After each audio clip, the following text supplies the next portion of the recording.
is such a special city, and although we've been here a dozen of times, there's still more to do and new things to see and experience, a lot of which you will see in this video are built post-pandemic. I want to share with you our 4-day New York family trip that is focused on enjoying the city and all the food and activities, while skipping over some of the more stereotypical tourist traps. As always, timestamps will be below. Our trip started at 3 a.m., leaving for the Minneapolis-St. Paul airport. Definitely a little bit earlier than I'd like, but fortunately the Escape Lounge opens pretty early at MSP. This is a Centurion partner lounge that we were able to access with the American Express Platinum. And unlike the real Centurion lounges, this one you can still bring in guests. The breakfast selection was fine. Some pastries, cereals, the hot dishes were not all that exciting, but hey, there's an espresso machine and free food and a quiet spot to sit where I can't lose my children, so I really can't complain. If you want to support the channel, feel free to use my Amex referral link below. See if you get an elevated sign-up bonus. We then headed to the gate, and we always gate check our double stroller. The girls busted out their tablets, and the baby thankfully took a little nap.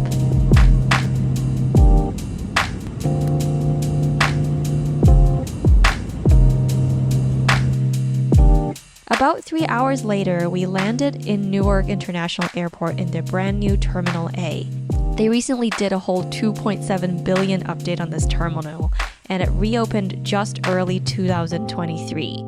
I'll show you more of this airport on the way back.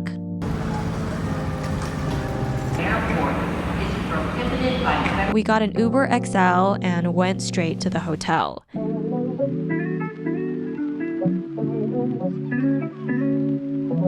We stayed at the Courtyard by Marriott in Manhattan Midtown West. We specifically wanted to stay near kind of the Hudson Yards, Chelsea area, and even though the name of the hotel says Midtown, I would say this is still just enough distance away from the super touristy Times Square area.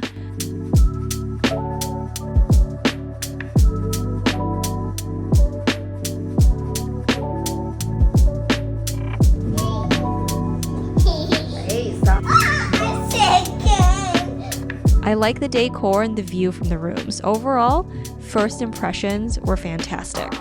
After dropping off our bags, we walked to lunch at Kame. They had really tasty Japanese food. We loved the tonkotsu and the spicy tonkotsu ramen, and the onsen egg was amazing, and the gyozas were also really nice. They also make a vegan version of a lot of these things. Yeah, I can take it. I will take it. The restaurant staff was super sweet and sent over this matcha kind of panna cotta type of dessert. So good. I couldn't find it on the menu. Maybe that's just what they sent to everyone, but I definitely appreciate the gesture. Post-lunch, we got some coffee at Old Country Coffee near our hotel, and then we went over to check out the Vessel and Hudson Yards. It's a relatively newly redeveloped neighborhood that I hadn't been to before. In the middle is this landmark called the Vessel. The upper levels were closed when we went, but the ground level is free and there was no crazy line to get in. This line apparently was for the Suntory party event.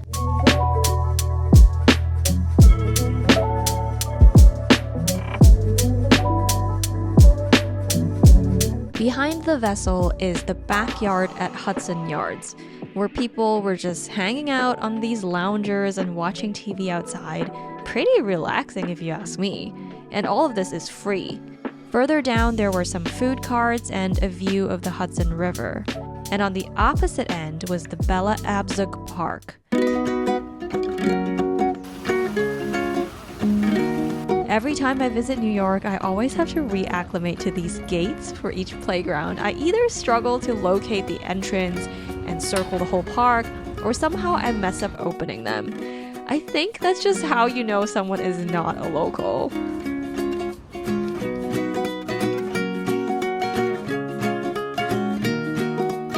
I was very intrigued by this luxury senior living. I don't think I know what that means. Soon it was time for dinner. We walked over to Zoob Zip Thai Noodle Bar. I'm so sorry if I'm butchering this name. There was a little bit of a wait, but the food was worth it. Pretty big menu and easy to find something for everyone. In general, high chairs are kind of hit or miss in New York restaurants. Not a big deal, just something to keep in mind. Right next door was Vito's Italian Ice.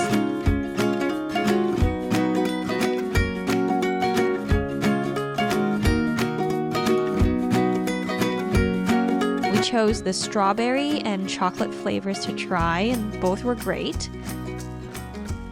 On the way back to the hotel, here's a view of the Edge building. It's got the highest observation deck in New York and this see-through glass floor where you can see about 100 floors down.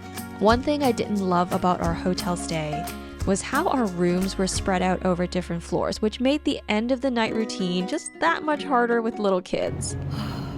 First day of travel is always like this. Like, everything is a little disjointed. I'm gonna meet them to drop off the lotion, the kids' toothpaste, and the milk.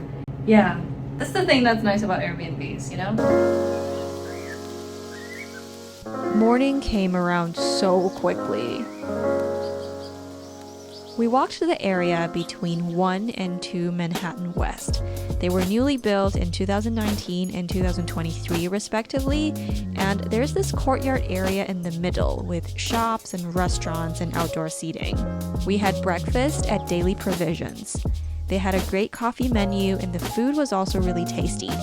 The crullers were a nice, sweet option. It's basically a donut.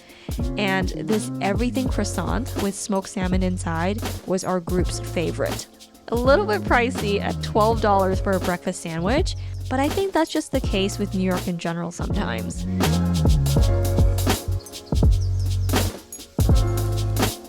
It was a perfect summer day for sitting outside and people watching. After that, it was time to get back to the hotel to get ready for my little sister's wedding. That was actually the primary reason for coming to New York this time, and we were also excited to celebrate this gorgeous couple. We're ready! For their venue, they booked the 3rd floor of Siamo, which conveniently was walking distance for us, and again within the 1/2 Manhattan West building blocks, right by where we went for breakfast actually.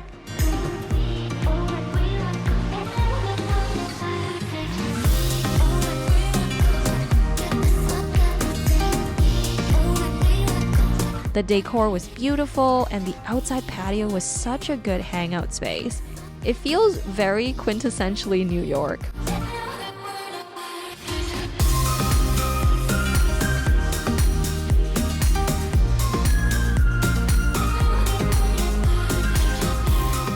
Food was amazing. The pasta, the main courses, everything was served family style. And I wish I had more time to chill and eat, but I also wanted to chat and meet some of my sister's friends.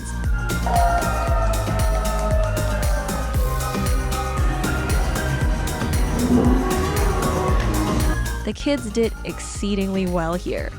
They mostly followed photographer prompts, they made friends with other kids, and kept themselves busy in like the most appropriate way possible.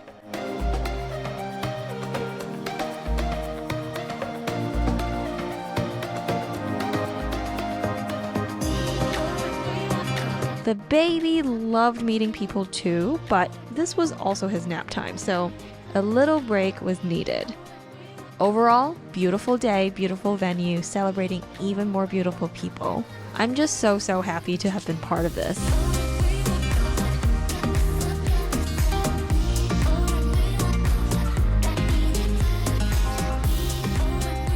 On the way home, we stopped by Black Fox for some coffee and snacks.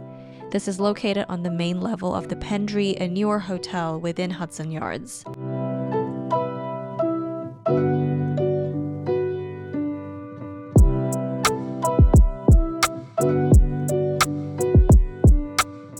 And then we switched out of our wedding clothes and went to Chelsea Waterside Park.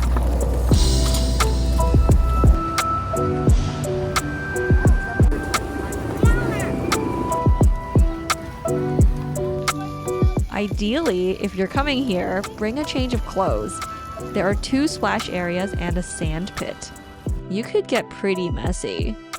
The kids had a great time here though, and I definitely recommend this if you happen to be in the area.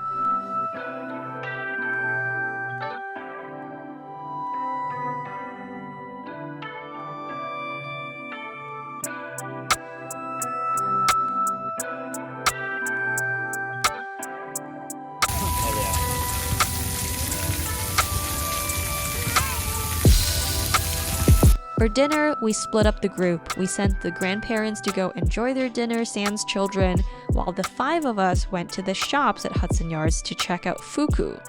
It's David Chang's fast food fried chicken restaurant, and it was good, but I'm not sure it's $22 good for like some nuggets and fries. After all the kids went to bed, the 2 of us went on a date night to Kahlo for a dinner/snack.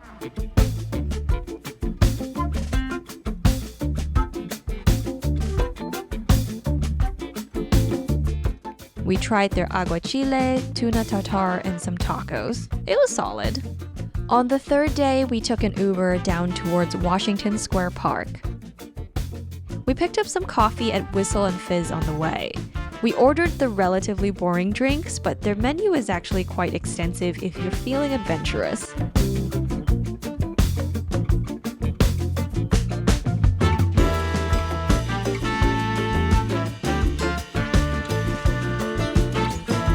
My husband brought donuts from the Doughnut Project. I'm a pretty boring person and usually prefer the basic glazed donuts, but their strawberry milkshake donut was actually really good. Washington Square Park and the Arch and the Fountain is such a landmark of New York, but somehow it still feels pretty low-key.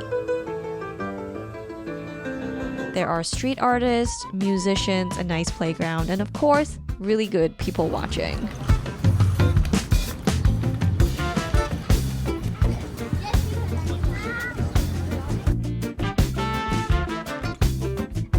Lunch was at Boqueria on West 40th Street. We sat outside on their patio for brunch and we ordered way too much food. The brunch paella and the churros were my favorite.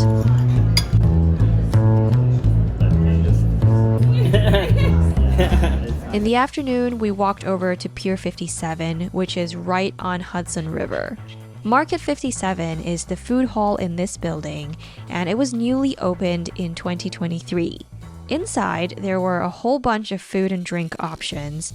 I know I just said we ate too much at lunch, but that's the thing with New York. You walk around all day, you burn so many calories. It's perfect for trying foods around the clock. The girls had the paletas from Mijo. These ones are strawberries and cream, but there were some other fun flavors too, like mango chili, cucumber lime, etc. The grown-ups got coffee and beer. It's pretty spacious in here, which is great for little kids who would rather not sit still. I just want to take a video. You're just taking a video of a trash can? I took a video of you. Do something. That's my dad. They're far away over there. Right next to the pier is Little Island, which is a public park and it's completely free to visit. It opened initially in 2021, and it's such a unique structure.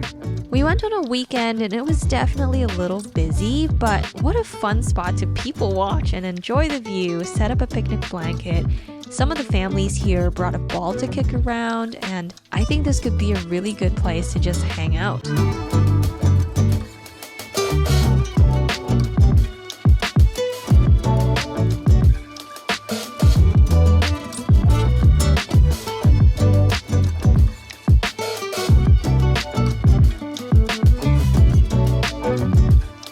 After Little Island, we walked through Chelsea Market.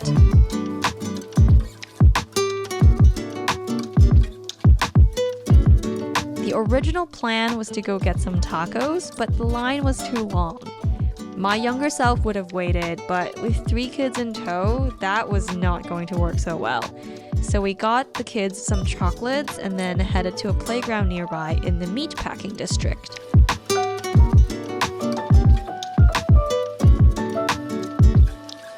Back to eating. It's now dinner time. We went to Hao Noodle. I loved the little plant situation in the middle and the skylight. They served authentic Chinese noodle dishes and a lot of the dishes that you would eat with rice. And the grandparents approved. Oh, and they had high chairs, which was such a bonus.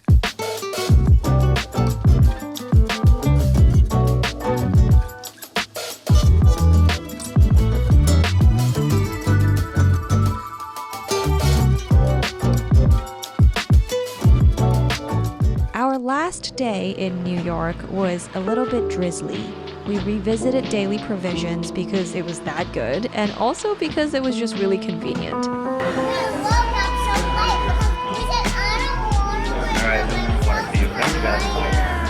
And then we packed up and took an Uber to the airport.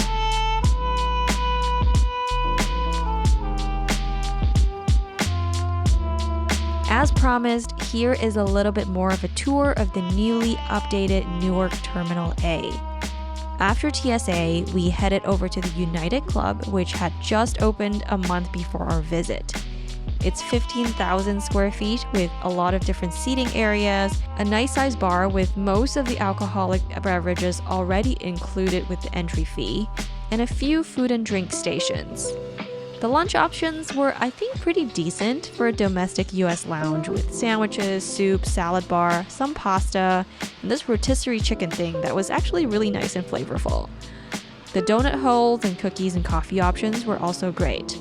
We purchased club passes tied to our boarding pass, which is slightly discounted at $50 per person. I'd say if you're completely paying out of pocket, the food and drink isn't really worth $50, but for us, we had $250 of airline incidental credit from one of our credit cards that we could use to subsidize this.